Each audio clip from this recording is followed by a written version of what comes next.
about the team's fight after falling down 13 early in the second half and getting back into that game? What did you expect? That we were going to fight, down 20, down 15, up 10. No matter what the score is, there's fight in this team, and I thought the effort was great. Yeah, and I mean that's kind of what CP does in the fourth quarter. What do you think about the defensive coverage on him?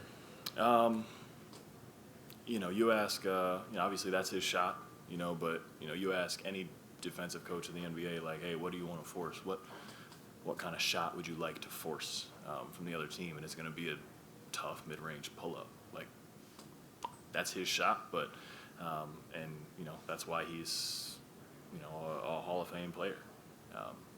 That's his shot, but we're going to keep experimenting, trying things. This is going to be a long series, so we changed coverages after game 1, after game 2, and now I'm sure we'll tinker some stuff after game 3 and come back ready to fight again. Larry, what's sort of your message to some of the younger guys to not let this snowball into game 4 and game 5 possibly? We've been here before. We've been down a game in the series on their home court, so it's nothing we haven't done. We've been looking at this as every game's a playing game where you got to win. You got to win each game. So, next game we're playing to win, and it'd be something else if we were up 2-0 and they came and snagged the one at our house. Now we don't know how to react because we're down in the series. We've been down in the series and we're on our home court. So we're going to react just fine. These young guys are going to be just fine after tomorrow's practice, and back to the drawing board.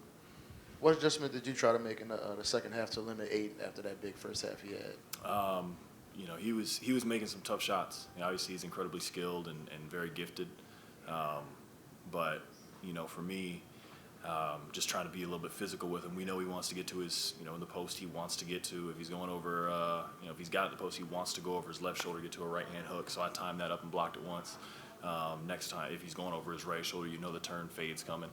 And you can time that up. But, obviously it's easier said than done, as you can see in the first half. But I think we keyed in on that a little bit in the second and made his life difficult.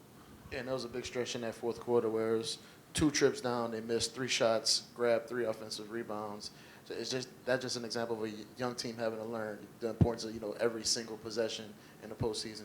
For sure, yeah, we were in a scramble. It was a few deflections on the play, and the ball was hopping, jumping. Guys were closing out flybys, and they just got in. Sometimes the ball don't bounce your way. There was a few times I had rebounding position, the ball bounces right over your head to the guy behind you, and sometimes that happens. But yeah, you've got to reiterate, hey, our game plan, we got to hit them on the offensive glass, but we got to keep them off ours as well. Thanks, Larry. Appreciate it. Nice.